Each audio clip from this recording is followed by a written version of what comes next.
pasti lemah lembut, kasih pasti memaafkan, kasih pasti murah hati, kasih-Mu Tuhan.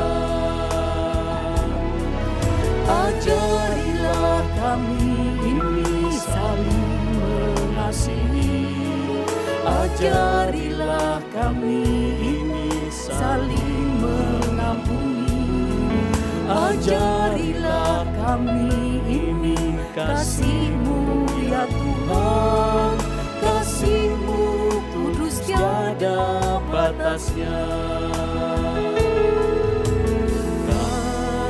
Kasih pasti lemah lembut, kasih pasti memaafkan, kasih pasti murah hati, kasih-Mu Tuhan. Ajarilah kami ini saling mengasihi, ajarilah kami ini saling mengampuni, ajarilah kami ini kasih-Mu ya Tuhan, kasih-Mu kudus tiada batasnya, kasih-Mu kudus tiada batasnya.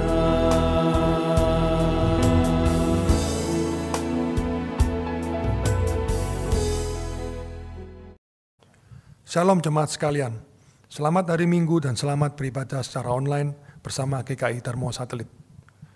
Kami doakan jemaat terkasih selalu dalam keadaan sehat dan kami terus berdoa agar pandemi ini dapat segera berlalu.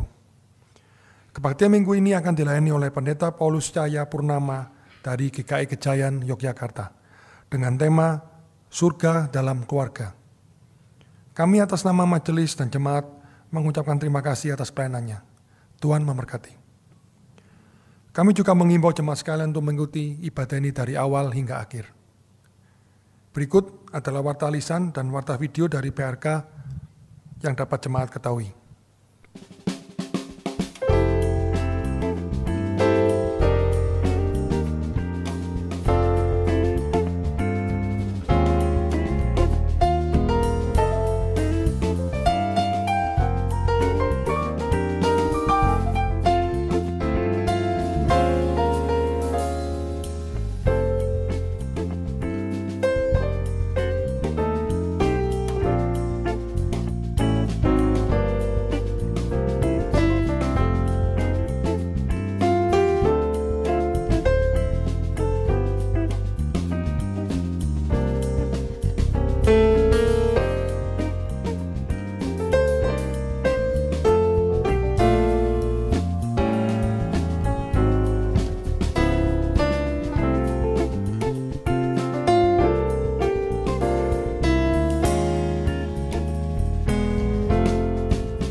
Shalom jemaat yang dikasih dalam Yesus Kristus.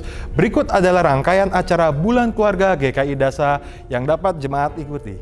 Pada tanggal 6 September sampai tanggal 12 September ada lomba yang namanya Foto Keluarga. Di sini jemaat bisa mengumpulkan foto bersama keluarga yang pastinya harus ibadah online. Di sini tidak ada jumlah batasan foto, jadi jemaat bisa langsung foto dengan sebanyak mungkin. Tapi ingat jemaat, kalau bisa yang kreatif dan memiliki tema like father, like son. Untuk nanti hasil yang sudah difoto, langsung saja bisa dikirimkan ke Instagram dengan hashtag sebagai berikut. Pada tanggal 13 sampai 19 September 2020 akan diadakan lomba bercerita dengan tema Surga dalam Keluarga. Lomba bercerita ini bisa diikuti oleh adik-adik sekolah minggu dan video durasi berkisar antara 3 sampai 5 menit. Tema bisa diambil dari Alkitab dengan judul Keluarga Yusuf, Keluarga Abraham, atau cerita Nenek Louis dan Ibu Yunike. Video bisa diunggah melalui Instagram dengan hashtag di bawah ini. Jemaat suka nyanyi? Punya anak yang suka nyanyi atau sekeluarga yang suka nyanyi? Langsung saja ikut lomba menyanyi pada tanggal 20 September sampai tanggal 26 September dengan tema sebagai berikut.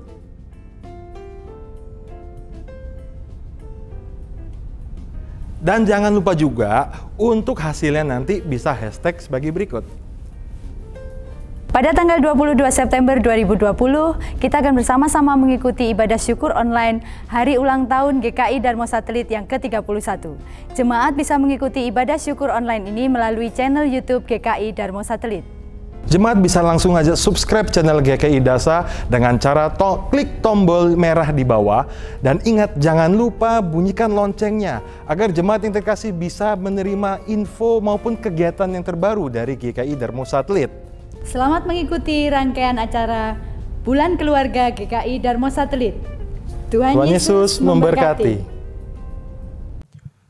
Marilah kita menyiapkan diri untuk memasuki kebaktian ini dengan berdiri dan menyanyikan Angkatlah Hatimu pada Tuhan. PKJ 4 bait 1 dan 2.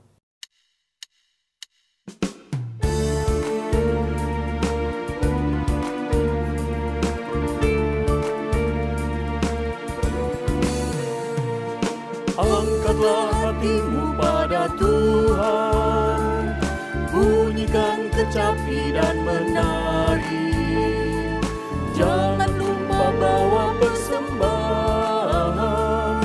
Mari kawan, ajak teman bersama menyembah. Sorak-sorak, sorak, haleluya. Mari, mari, mari nyanyilah. Pujilah Tuhan yang Maha Kudus. Mari kawan, ajak teman, bernyanyilah terus.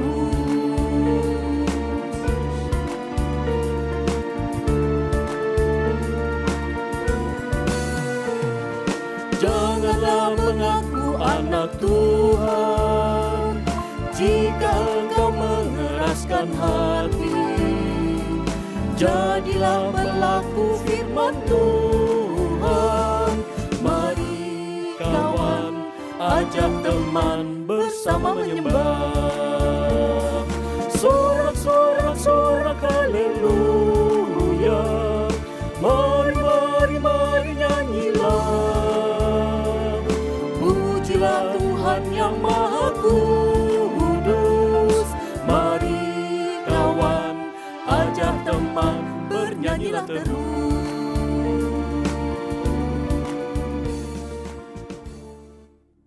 Mari jemaat, kita awali kebaktian kita ini dengan keyakinan demikian, bahwa kebaktian kita ini berlangsung dalam nama Bapa, Anak, dan Roh Kudus.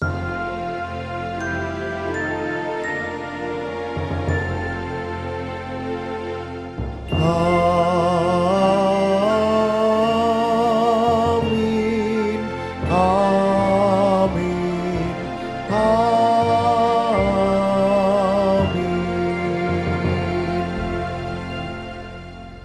Kasih karunia dan damai sejahtera dari Allah Bapa kita dan dari Tuhan kita Yesus Kristus menyertai saudara sekalian. Dan menyertai saudara juga. Shalom. Apa kabar hari ini jemaat yang dikasihi Tuhan? Hari ini kita hendak memperjuangkan keluarga kita supaya menikmati suasana surgawi. Kita akan belajar membangun suasana surgawi di tengah keluarga melalui firman Tuhan dari Efesus 5 ayat 25 sampai 33. Mari dengan penuh semangat kita mengikuti ibadah ini. Di dalam keseharian kita masih banyak kesalahan-kesalahan, ketidakmampuan kita di dalam menjalankan firman-Mu. Maka marilah kita mohon kepada Tuhan agar Tuhan mau mengampuni dosa kita. Mari kita berdoa.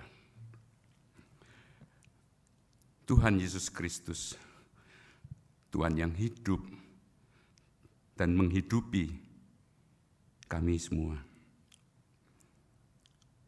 Tak ada yang dapat kami sembunyikan dari hadirat-Mu yang kudus. Segala tutur kata maupun perbuatan yang tercela.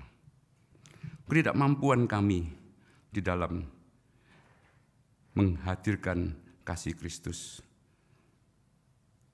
adalah kegagalan di dalam kehidupan kami. Dengan hati hancur, luluh, kami datang bersimpu di bawah kaki-Mu untuk mohon belas kasihan. Agar kiranya Tuhan mau mengampuni segala dosa dan kesalahan kami. Terima kasih Tuhan, terpujilah nama-Mu. Dalam nama Tuhan Yesus Kristus, kami memanjatkan doa pengampunan dosa ini. Amin. Mari jemaat kita dengan bangkit berdiri, kita menyambut berita anugerah yang dibacakan dari Efesus 2 ayat 8 sampai 9. Bagi saudara dan saya yang sungguh-sungguh mengaku dosa dan bertobat, maka sebagai hamba Yesus Kristus kami memberitakan berita anugerah demikian. Sebab karena kasih karunia kamu diselamatkan oleh iman, itu bukan hasil usahamu, tetapi pemberian Allah. Itu bukan hasil pekerjaanmu. Jangan ada orang yang memegahkan diri. Demikianlah berita anugerah dari Tuhan. Syukur kepada Allah.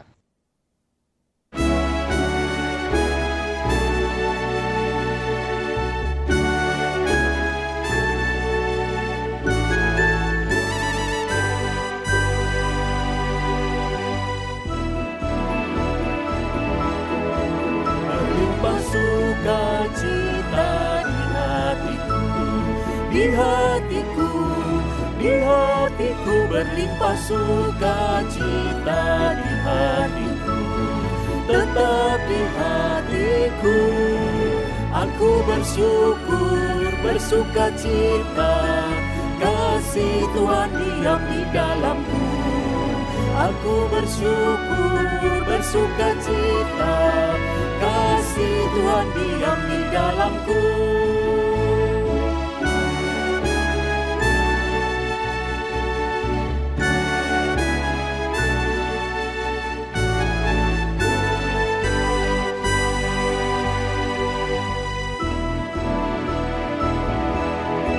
Damai sejahtera melampaui akal di hatiku, di hatiku, di hatiku. Damai sejahtera melampaui akal di hatiku, tetap di hatiku. Aku bersyukur, bersukacita, kasih Tuhan diam di dalamku. Aku bersyukur, bersukacita, kasih Tuhan diam di dalamku.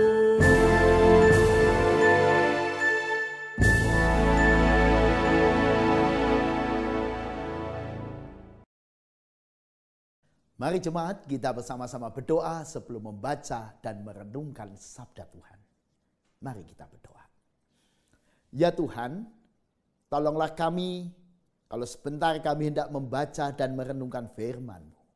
Ajarkanlah kami untuk membuka hati, merendahkan diri, supaya firman-Mu menerangi hati dan pikiran kami, dan menerangi jalan-jalan hidup kami, terutama ketika kami membangun kehidupan berkeluarga. Supaya oleh firman itu kehidupan keluarga kami mengalami pembaruan, pemulihan, dan menjadi keluarga-keluarga yang bahagia.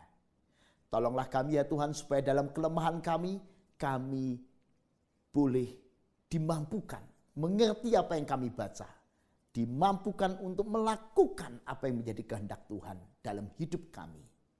Di dalam nama Yesus kami serahkan waktu pemberitaan firman ini. Amin. Jemaat yang dikasihi Tuhan, hari ini kita hendak menggumuli satu tema surga dalam keluarga Dan kita hendak bersama-sama membaca firman Tuhan Efesus 5 ayat 25 sampai 33. Efesus 5 ayat 25 sampai 33 menjadi bacaan kita hari ini. Hai suami, kasihilah istrimu sebagaimana Kristus telah mengasihi jemaat dan telah menyerahkan dirinya baginya untuk menguduskannya sesudah ia menyucikannya dengan memandikannya dengan air dan firman.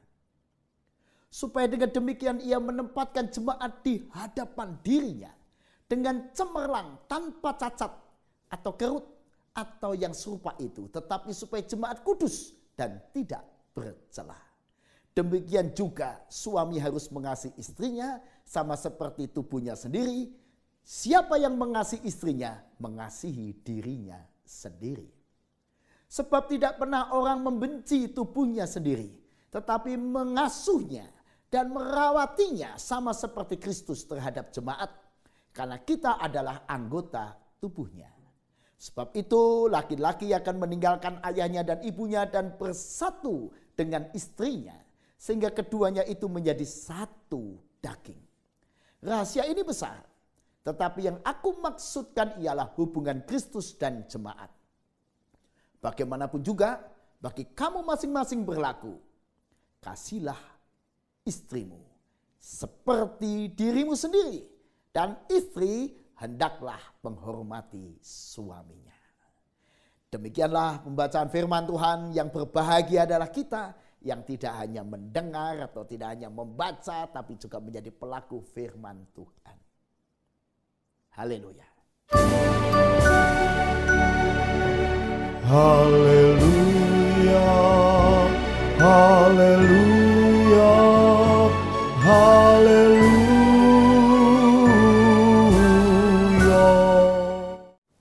Shalom, jemaat yang dikasihi Tuhan. Apakah saudara menikmati kehidupan yang menyenangkan seperti di surga hari-hari ini? Seorang guru SD, kelas 3 SD, dia cerita dengan penuh semangat pada anak-anaknya demikian. Anak-anakku, ada 2 macam surga. Yang pertama, surga yang kekal dan abadi yang akan kita nikmati kelak pada waktu kita berpulang ke rumah Bapa di surga. Yang kedua, surga yang dapat kita nikmati di bumi ini. Seorang anak dengan penuh antusias segera bertanya, Bu Guru, bagaimana supaya saya menikmati surga di bumi ini, Bu? Jawab guru itu dengan penuh sukacita. Tersenyumlah, nak. Senyumlah. Maka engkau akan mengubah duniamu menjadi seperti di surga, dunia yang menyenangkan. Si anak ini bingung. Bagaimana bisa dengan senyum mengubah dunia? Dia sambil senyum-senyum kecil begitu. Teman-temannya yang lihat ekspresi bingungnya, senyum semua, ketawa semua satu kelas. Dan anak ini jadi kaget karena semua menunjukkan ekspresi yang lucu, menyenangkan, gembira. Kelas yang tadinya suasananya tidak hangat, kini menjadi suasana kelas yang menyegarkan, hangat. Si anak ini mulai mengerti, oh, dengan senyum mengubah suasana kelas, mengubah dunia. Apakah senyum Anda sudah mengubah keluarga Anda? Siapa di antara saudara dan saya yang selalu menjadi pribadi yang suka tersenyum? Suka tersenyum sehingga keluarga kita bangun tidur, pagi hari, siang hari, sore hari, malam hari menjadi suasana keluarga yang menyenangkan. Karena bertemu dengan orang yang suka tersenyum. Apakah Anda tipe pribadi yang suka tersenyum? Yang membuat segar suasana keluarga. Sebab banyak orang tua, banyak suami, banyak istri. Tipe orang yang wajahnya sayu, dingin, tiada senyum, kasar seringkali bahkan. Sehingga membuat suasana rumah tangga tidak menyenangkan. Bagaimana supaya kita bisa selalu tersenyum? Saudara, tidak bisa tidak. Senyum yang sejati, yang asli, yang segar. Keluar dari hati dan pikiran yang segar juga. Hati dan pikiran yang damai. yang penuh rasa syukur atas hidup ini, penuh rasa syukur atas anugerah Tuhan. Hati yang dipenuhi rasa damai itulah akan memancarkan senyum yang natural, yang bagus, yang asli, tidak dibuat-buat. Senyum yang mengubah dunia ini. Pertanyaannya, apakah Anda memiliki senyum itu? Itu adalah bagian dari usaha kita, saudara, untuk mewujudkan surga di tengah keluarga. Memang Allah punya rencana untuk membuat surga di keluarga kita. Atau Allah ingin keluarga kita seperti suasana surga yang menyenangkan itu. Allah berjuang, Allah berusaha supaya keluarga kita menjadi keluarga yang menyenangkan, supaya anak-anak kita bahagia. Tapi ingat, tidak hanya usaha Allah, dibutuhkan juga usaha kita. Lalu apa usaha kita? Yang pertama, saudara, yang paling penting, usaha kita adalah menghayati kasih Yesus yang luar biasa itu. Kasih Yesus yang luar biasa yang digambarkan di dalam Efesus 5 ayat 25 sampai 33. Yang pertama, Kristus mengorbankan dirinya, menyerahkan dirinya sampai mati di kayu salib untuk menyelamatkan kita. Kalau kita menghayati betul kasih Kristus yang luar biasa itu, mestinya hidup kita tidak sama dengan sebelumnya. Mestinya kita menghargai, mensyukuri pengorbanan keselamatan yang Kristus perjuangkan buat kita dengan hati-hati hidup, dengan hidup lebih baik. Di ayat ke-26 dikatakan Kristus memandikan jemaatnya dengan air dan firman. Saudara, dengan air mengingatkan kita dengan air baptisan. Yaitu simbol bahwa kita diajak untuk mengaku percaya. Ketika kita dibaptis, kita mengaku percaya bahwa Yesus adalah Tuhan dan Juru Selamat. Memandikan dengan air dan firman berarti Kristus mengajak kita untuk hidup dalam kepercayaan yang sungguh dan kuat. Dan hidup dalam ketaatan pada firman. Dan orang yang demikian akan membangun hidup yang kudus, yang suci, atau berjuang sekudus mungkin, sebaik mungkin. Nah, inilah cara Kristus memandikan atau mengubah, memperbaiki hidup kita dengan air dan firman. Dengan kepercayaan dan dengan firman. Tapi juga di ayat 28 sampai 33 digambarkan Kristus mengasihi jemaatnya seperti tubuhnya sendiri. Karena Kristus adalah kepala dan jemaat adalah tubuhnya. Demikianlah hubungan yang erat ini. Ya, kita diajak untuk menghayati kasih Kristus. Kristus yang menganggap jemaatnya, yaitu kita sekalian ini sebagai tubuhnya sendiri. Supaya apa? Di ayat 27, supaya jemaatnya cemerlang. Supaya jemaatnya kudus, tidak bercela. Supaya kita semua hidup lebih cemerlang. Kudus, tidak bercela. Oh, sudah dikasih Tuhan, ada seorang bapak yang ketika muda, dia sangat garang, emosional. Orang bilang temperamental, suka marah, ngomongnya kasar, suka melakukan hal-hal yang tidak baik. Itu masa mudanya. Namun ketika dia menikah, anehnya dia berubah 180 derajat. Dia suami yang sabar. Suami yang lembut pada istri dan anak-anaknya. Itu membuat heran seluruh keluarga besarnya. Sehingga keluarga besarnya bertanya kepada sang ibu dan anak-anak suami bapak itu. Keluarga besarnya bertanya, apa betul suamimu itu sekarang gak pernah marah? Oh, tidak pernah, Pak, dari dulu. Sejak menikah dia gak pernah marah. Masa dia dulu temperamental, emosional, suka berkelahi, ngomong kotor. Nah, sekarang bisa berubah begitu. Sang istri juga heran. Ya, gak tahu. Bagaimana dia bisa begitu? Tanya sendiri.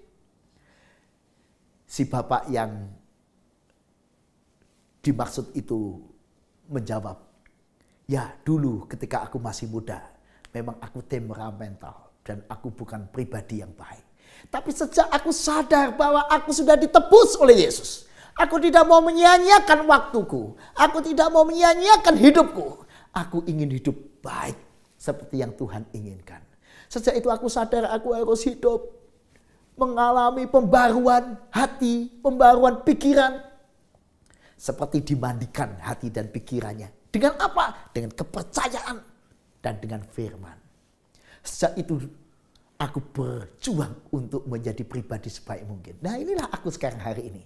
belum sempurna, belum sebaik yang Tuhan inginkan, tapi aku berusaha.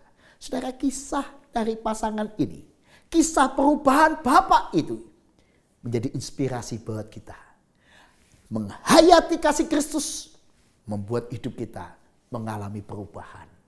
Itu adalah fondasi utama, fondasi dasar supaya kita bisa mengasihi orang lain dengan baik. Nah, orang yang menghayati kasih Kristus lalu dia juga berjuang. Saya juga ingin mengasihi orang lain seperti Yesus mengasihi saya. Seorang yang rela berkorban maksimal bagi pasangannya, bagi keluarganya, buat dunia sekelilingnya.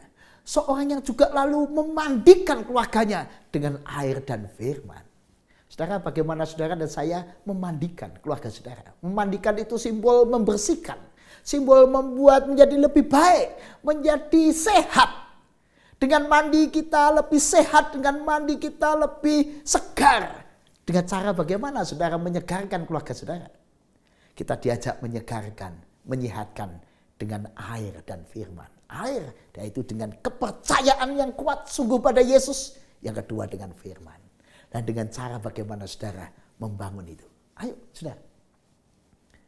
Kita ceritakan, kita jadikan Kristus fondasi buat kehidupan keluarga kita. Di ayat 28-33 kita juga mari belajar mengasihi keluarga kita, mengasihi sesama kita seperti mengasihi tubuh kita sendiri. Bukankah saudara dan saya kalau mengasihi tubuh, itu kita merawat tubuh kita sebaik mungkin. Sebuah perawatan yang kontinu, ya, tidak cuma hari ini. Tidak ada bukan? Tidak ada. Di antara kita yang mandi cuma hari Senin, Selasa, Rabu, Kamis, Jumat, Sabtu tidak mandi. Enggak. Atau hanya mandi sesekali. Kita akan mandi rutin. Kenapa? Karena kita menyayangi tubuh kita. Kita ingin tubuh kita sehat. Kita tidak ingin kena penyakit. Malah hari-hari ini kita cuci tangan berkali-kali. Tiap hari. Untuk kebaikan tubuh kita, untuk kesehatan tubuh kita. Demikianlah kita mengasihi keluarga kita. Seperti mengasihi tubuh kita sendiri. Seperti merawat sebuah tanaman, saudara. Kalau kita ingin hasil yang baik, ya harus continue. Seperti gambar di dalam slide saya ini, ada pohon durian yang begitu nikmat.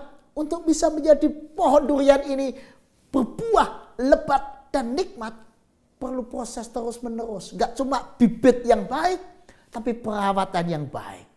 Nah, karena itu saudara dan saya, mari kita belajar merawat cinta kita pada suami kita, merawat cinta kita pada istri kita, seperti kita merawat tubuh kita sendiri.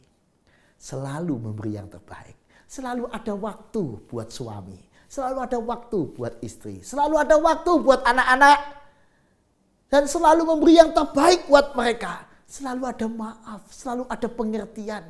Saudara, kalau kita melihat tubuh kita ada luka sedikit, waduh, kita sudah memikirkannya, kenapa ya ini? Kok luka? Bagaimana ya? Segera ambil obat betadin untuk merawat luka ini. Hal kecil itu penting karena kita sayang tubuh kita. Demikianlah cinta kita pada suami, pada istri, pada anak-anak, pada keluarga kita. Kita perhatikan hal kecil. Jangan sampai ada yang melukai hati mereka. Jangan sampai kata kita, sikap kita melukai mereka. Kita ingin semuanya sehat, sembuh, bertumbuh. Kita ingin anak kita sehat, sembuh, bertumbuh dalam segala hal. Artinya saudara, dengan kita menjadikan pasangan kita, keluarga kita, bagikan tubuh kita sendiri, kita menempatkan mereka dalam prioritas. Perhatian dan pengertian yang tertinggi. Tiada batas.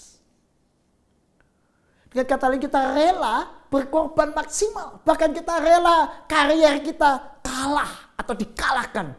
Dan keluarga dinomorsatukan. Kita bahkan rela menomorduakan segala ambisi, kebiasaan, hobi kita. Supaya keluarga dinomorsatukan. Dan sudah dikasih Tuhan. Saya juga ingin menceritakan sebuah kisah yang saya sebut ironi. Beberapa waktu yang lalu saya menerima berita atau cerita dari sebuah media sosial. Terkenal, hebat, sukses dalam pelayanan, dalam khotbah, dikenal sebagai pengkhotbah yang hebat. Tetapi sudah dikasih Tuhan, kisah hidupnya ada banyak hal yang dalam tanda petik membuat prihatin kita. Yang pertama, dia ada dalam perselisihan yang tidak selesai dengan anak pertamanya. Dengan anak yang pertamanya terus berselisih, bahkan sampai akhir hidup sang pendeta hebat itu. Tetap hubungan ayah dan anak tidak pulih.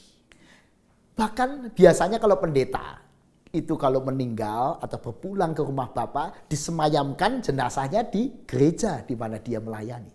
Tapi pendeta hebat dan terkenal itu tidak disemayamkan di gereja yang dia bangun. Gereja yang megah yang dia bangun. Tidak.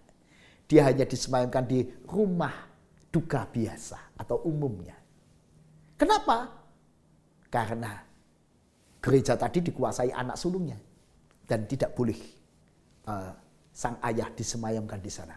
Menyedihkan. Bagaimana ya bisa pendeta memiliki hubungan yang kacau dengan anaknya sampai mati tidak tuntas. Padahal dua-duanya pendeta. Pendeta yang terkenal ini juga dengan mitra pelayanannya bermasalah. Bertengkar, hebat, saling gugat di pengadilan dan tidak selesai. Nah, sampai dua-duanya meninggal ya. Mungkin selesai karena dua-duanya sudah meninggal. Tapi mau saya katakan adalah rupanya keluarga-keluarga pendeta sering menjadi keluarga yang tidak harmonis. Atau ada banyak keluarga pendeta yang tidak harmonis. Di Jawa Tengah ada seorang pendeta yang terkenal juga. Tapi kita juga mendengar rumor sekelilingnya bahwa pendeta yang terkenal yang bisa membangun gedung gereja yang besar di Jawa Tengah itu dengan istrinya tidak harmoni. Keluarga tidak harmoni. Saudara, kenapa bisa begitu? Karena untuk membangun keluarga tidak bisa cuma dengan khotbah.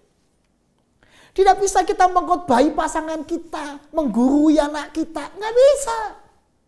Kita tidak bisa cuma sekedar mengenalkan mereka pada Yesus. Nggak bisa. Kalau kita ingin membangun keluarga yang bahagia, keluarga pendeta yang bahagia, kita harus berjuang, berusaha seperti merawat tubuh kita. Konsisten, teliti, hati-hati, tiap hari menyediakan waktu buat pasangan kita. Buat anak-anak kita. Apa yang dapat kita lakukan untuk merawat keluarga kita? Yaitu yang pertama saudara, mari kita mengasihi keluarga kita seperti Kristus mengasihi kita. Kasih yang terbaik. Yang kedua, mari kita terus hidupkan budaya ngobrol. Budaya bicara, komunikatif. Di dalam dialog bicara itu kita ceritakan pengalaman-pengalaman diri kita. Supaya pengalaman diri kita menjadi refleksi, menjadi nilai-nilai, menjadi kekayaan hidup. Bahkan menjadi renungan buat pasangan kita, buat anak-anak kita, buat cucu-cucu kita. Mari kita ceritakan pengalaman masa lalu kita bersama Yesus. Pengalaman hari-hari ini bersama Yesus. Perjuangan ke depan yang masih kita perjuangkan bersama Yesus. Biarlah anak cucu kita, keluarga kita belajar dari hidup bersama Yesus. Itu artinya kita menyediakan waktu untuk berdialog, bercakap-cakap. Ayo kita mewujudkan budaya kebersamaan, bermain bersama, olahraga bersama, main sesuatu bersama, hobi bersama. Ada keluarga hobi nonton, ada hobi bersepeda, atau hobi di rumah main catur, atau apapun. Kebersamaan keluarga itu penting. Banyak orang, khususnya bisnismen, orang-orang profesional selalu merasa, sia-sia saya di rumah, cuma duduk bersama anak-anak dan keluarga. Lebih baik saya kerja keras. Sudah dikasih Tuhan. Hati-hati, saudara bisa mengalami seperti pergumulan pendeta-pendeta terkenal yang saya ceritakan tadi. Sebab anak kita, keluarga kita tidak bisa hanya dibangun dengan uang. Berapapun uang yang kita miliki tidak bisa membangun surga di keluarga. Tidak bisa dibangun dengan khotbah atau menggurui. Sebab mereka adalah orang yang memiliki hati yang harus dibangun dengan cinta dan kehadiran kita. Mari kita bangun juga budaya gaya hidup yang sehat dan sederhana di tengah keluarga kita. Sebab bukan besarnya kekayaan kita, bukan besarnya rumah kita yang membuat terasa di surga, tapi gaya hidup, kebersamaan, komunikasi yang membuat keluarga kita bisa hidup terasa di surga. Dan juga jangan lupa saudara, kalau kita punya anak-anak, ayo kita memiliki keluarga yang punya aturan yang jelas, pembagian tugas yang jelas. Dek, kamu tugasnya itu ya ngurusin kamarmu sendiri. Kamu nggak boleh loh main komputer atau main game setiap hari. Kamu harus memiliki waktu untuk belajar. Kamu harus istirahat pada jam-jam tertentu dan seterusnya. Keluarga yang sehat punya aturan yang jelas. Kalau nggak ada aturan, jadinya apa? Orang yang punya pola asuh yang nggak sehat. Saudara, pola asuh ada 4. Yang pertama, pola asuh otoriter. Yaitu orang tua yang banyak mengontrol, banyak aturan, keras, tegas, tapi tidak hangat. Jarang punya waktu untuk anak. Tidak atau jarang memeluk anaknya. Bahkan seringkali dingin pada anaknya. Menjadi orang tua yang otoriter. Atau pola asuh yang penelantar. Yaitu orang tua yang tidak pernah memberikan aturan, membebaskan anaknya terserah mau main game setiap hari silakan, mau tidak ke gereja ya silakan, mau apa ya silakan, pokoknya tidak ada aturan. Dan sekaligus tidak ada kehangatan, tidak ada perhatian, tidak pernah hadir di tengah keluarganya. Kalau ini terjadi berarti ini orang tua penelantar. Sekalipun orang tua itu pandai berkhotbah, tapi kalau dia tidak hadir di tengah keluarganya atau jarang hadir, ini penelantar. Yang ketiga, pola asuh permisif. Yaitu ketika orang tua itu memanjakan anak. Apa-apa yang diminta dikasih, minta handphone baru dikasih, minta apa saja dikasih. Memanjakan anak. Ini orang tua yang demikian disebut orang tua yang permisif pola asuhnya. Tidak ngasih aturan, nggak usah pakai aturan. Pokoknya dimanjakan, nggak ada kewajiban anak-anak betul-betul merdeka dari tugas.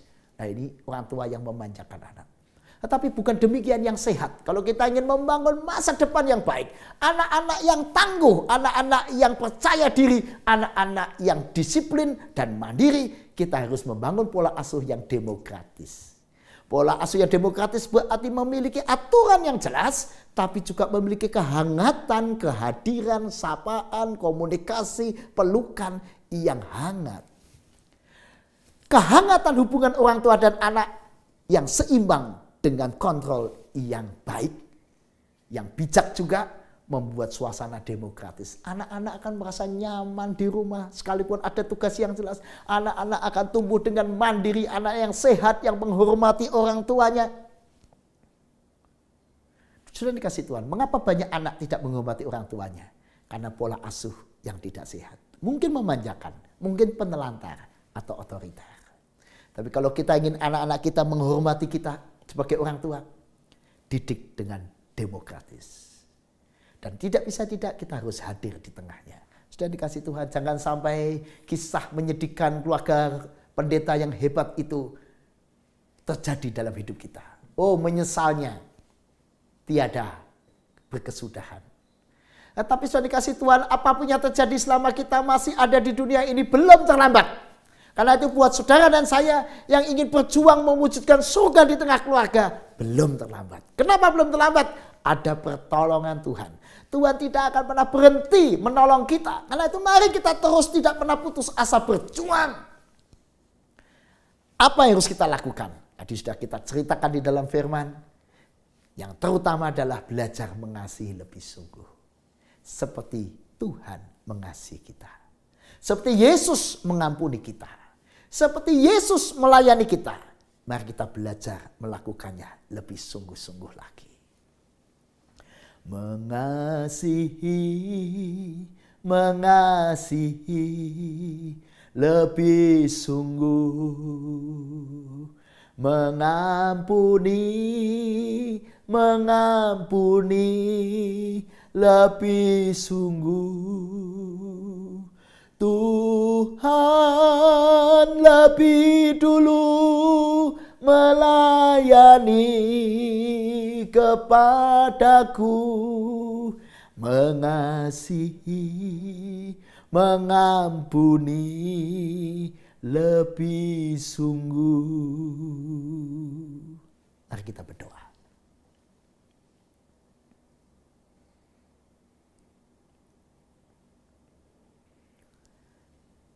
Ya Tuhan, ajarkan kami berjuang mewujudkan surga di tanah keluarga. Tapi kami sadar perjuangan itu akan sia-sia kalau kami tidak melibatkan Tuhan. Karena itu kami ingin belajar dari kasih Tuhan kepada kami. Biarlah kasih semacam itulah yang kami perjuangkan di tengah keluarga. Kasih yang memberi diri secara maksimal. Kasih yang memandikan keluarga kami dengan kepercayaan dan firman. Kasih yang membuat kami mengasihi keluarga kami seperti kami mengasihi tubuh atau diri kami sendiri. Biarlah itu semua menjadi inspirasi buat kami untuk melakukan yang terbaik buat mereka yang Tuhan tempatkan di tengah kehidupan kami. Orang-orang yang Tuhan taruh di tengah keluarga kami. Ya kami belajar membangun surga yang nyata, yang bisa dirasakan oleh anak-anak kami, oleh pasangan kami. Sebuah kehidupan yang menyenangkan, yang membahagiakan. Biarlah itu semua yang membuat kami semua bisa terus tersenyum sepanjang hari. Satu sama lain. Senyum yang tulus. Senyum rasa syukur. Senyum karena kami dipenuhi dengan sukacita yang sejati. Tolonglah kami Tuhan. Di dalam nama Yesus, kami serahkan segala perjuangan kami untuk membangun kehidupan yang lebih baik. Dalam pertolongan Tuhan kami berserah. Amin.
Bersama umat Tuhan di sepanjang abad dan tempat, marilah kita membarui semangat iman kita dengan menyatakan iman percaya kita sesuai dengan pengakuan iman rasuli. Aku percaya kepada Allah, Bapa yang Maha Kuasa, Khalik langit dan bumi, dan kepada Yesus Kristus, anaknya yang tunggal, Tuhan kita, yang dikandung daripada Roh Kudus, lahir dari anak darah Maria, yang menderita sengsara di bawah pemerintahan Pontius Pilatus, disalibkan, mati dan dikuburkan, turun ke dalam kerajaan maut. Pada hari yang ketiga, bangkit pula dari antara orang mati, naik ke surga, duduk di sebelah kanan Allah, Bapa yang Maha Kuasa, dan dari sana ia akan datang untuk menghakimi orang yang hidup dan mati. Aku percaya kepada Roh Kudus, gereja yang kudus dan am, persekutuan orang kudus, pengampunan dosa, kebangkitan orang mati, dan hidup yang kekal. Amin. Marilah kita menaikkan syafaat kita. Di tengah-tengah masa pandemi COVID-19 yang meluluhlantakkan semua segi kehidupan, kekhawatiran di bidang kesehatan, keterpurukan yang melanda sektor ekonomi, semua merasa menimpa di kehidupan manusia dimanapun berada. Tidak kecuali di bumi pertiwi Nusantara yang kita cintai ini. Untuk itu, kami berdoa bagi tim dokter, perawat, para tenaga medis yang hampir setiap hari menghadapi dan bergumul juga dihampiri oleh virus ganas ini, sehingga hampir setiap hari beberapa mereka tumbang berguguran dalam menunaikan tugas mulianya. Ya Tuhan, kiranya kasih setia Tuhan selalu mengalir di kehidupan keluarga mereka masing-masing. Tolonglah ya Tuhan. Kami berdoa juga untuk pemerintah pusat, mulai dari presiden, para menteri, para pembantu-pembantunya, para gubernur, wali kota, bupati, sampai pemerintahan daerah tingkat bawah, tetap bekerja keras di dalam mengemban tugas dan mempunyai komitmen di dalam menanggulangi virus COVID-19 ini. Tolonglah mereka Tuhan. Kami berdoa juga agar masyarakat tetap sadar menurut di dalam menerapkan distancing sosial sesuai protokol kesehatan, karena mereka adalah garda di depan Tuhan yang dapat terpapar COVID-19 ini, dan juga menulari virus ini kepada orang lain. Tolonglah mereka untuk sadar diri Tuhan. Kami berdoa juga bagi gereja-gereja Tuhan dimanapun berada. Kiranya tidak kendur di dalam menjalankan berkat kepada jemaat-jemaatnya, terutama GKI Dasa melalui majelis jemaat bersama badan-badan pelayanan tetap menjaga persekutuan jemaat di dalam menghadirkan surga di tengah-tengah keluarga masing-masing. Kami berdoa bagi jemaat yang sakit di rumah sakit atau di rumah, kiranya Tuhan meniliki dan Tuhan menyembuhkan juga pada usia lanjut, di mana banyak jemaat yang berusia lanjut merasakan bosan, merasakan kesendirian, tidak dapat keluar rumah. Kiranya Tuhan mau menghibur, Tuhan memberi kekuatan sehingga jemaat-jemaatmu tidak tertekan dan stres. Ya Tuhan, tolonglah mereka. Kami juga berdoa agar syafaat ini Tuhan kami araskan hanya dalam nama Tuhan Yesus Kristus yang telah mengajar kami berdoa. Bapa kami yang di surga, dikuduskanlah namamu, datanglah kerajaan-Mu, jadilah kehendak-Mu di bumi seperti di surga. Berikanlah kami pada hari ini makanan kami secukupnya, dan ampunilah kami akan kesalahan kami, seperti kami juga mengampuni orang yang bersalah kepada kami. Dan janganlah membawa kami ke dalam pencobaan, tetapi lepaskanlah kami daripada yang jahat. Karena Engkaulah yang mempunyai kerajaan dan kuasa dan kemuliaan sampai selama-lamanya. Amin. Kini tiba waktunya bagi kita memberikan persembahan. Bagi jemaat yang rindu memberikan ucapan syukur kepada Tuhan melalui gerejanya, dapat diberikan melalui rekening atau QR Code yang tertera pada layar ini. Nat persembahan diambil dari Imamat 19 ayat 5. Apabila kamu mempersembahkan korban keselamatan kepada Tuhan, kamu harus mempersembahkannya sedemikian hingga Tuhan berkenan akan kamu.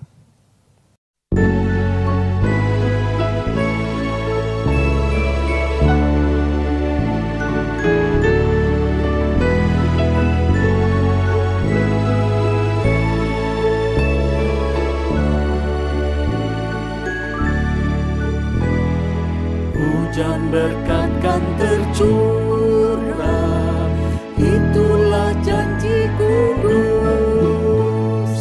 Hidup segar dari sorga, kan diberi penebus. Hujan berkat-Mu, itu yang kami perlu. Sudah menetes berkat-Mu, biar tercurah penuh.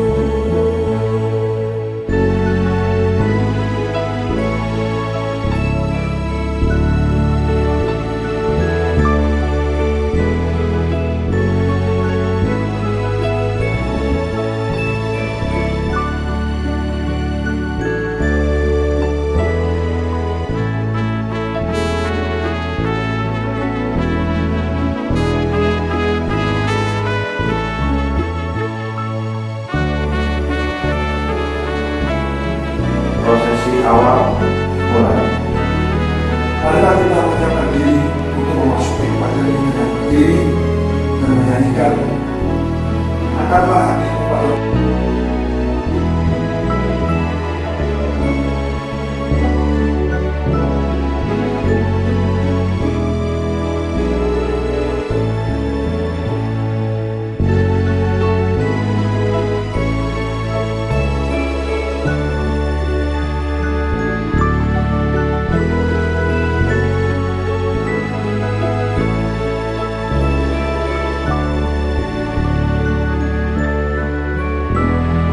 Hujan berkat kan tercurah, kini kami berseru. Bila dengan limpah ruah, agar genap sabda-Mu.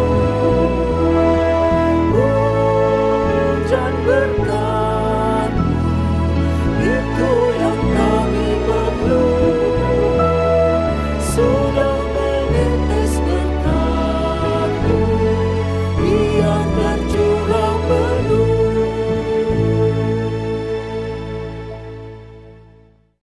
Marilah kita bawa persembahan ini dalam doa. Dengan ucapan syukur kepada Tuhan, jika kami diberikan kesempatan untuk memberikan persembahan ini. Kiranya persembahan ini dapat bermanfaat untuk pelayanan kasih dan juga demi kemuliaan Tuhan semata. Berkat jemaat-Mu yang telah memberikan persembahan dengan hati yang tulus. Juga kami berdoa kiranya majelis jemaat beserta badan-badan pelayanan Engkau berikan hikmat serta tanggung jawab dalam mengelola persembahan ini. Tuhan, terimalah persembahan ini yang kami panjatkan dalam nama Tuhan Yesus. Amin.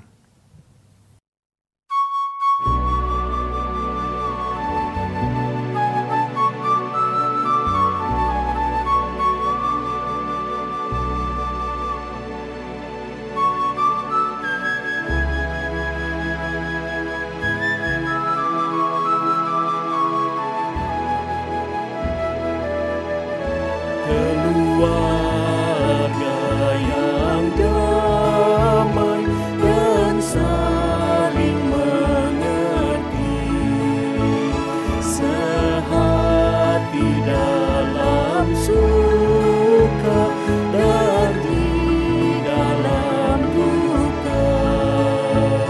Anugerah Allah Bapa tercurah baginya, membimbing kehidupan di jalan Tuhan.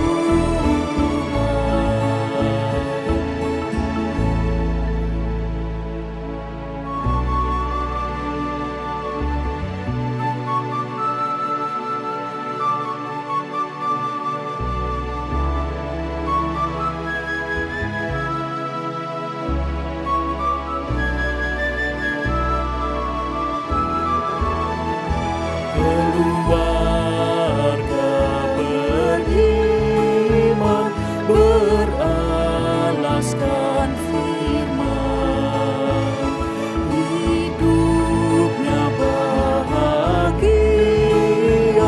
damai sejahtera.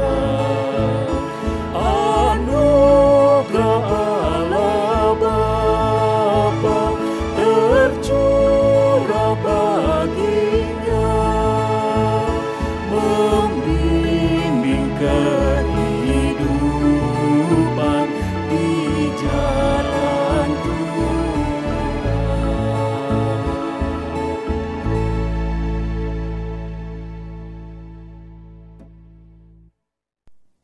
Mari jemaat, kita wujudkan perjuangan kita di tengah keluarga, sampai keluarga kita menikmati suasana surgawi. Arahkanlah hatimu kepada Tuhan.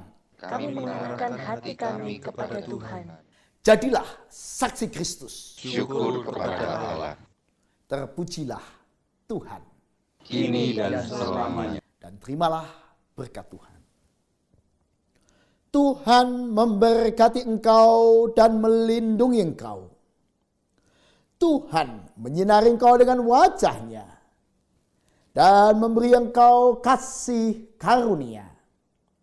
Tuhan menghadapkan wajah-Nya kepadamu dan memberi engkau damai sejahtera.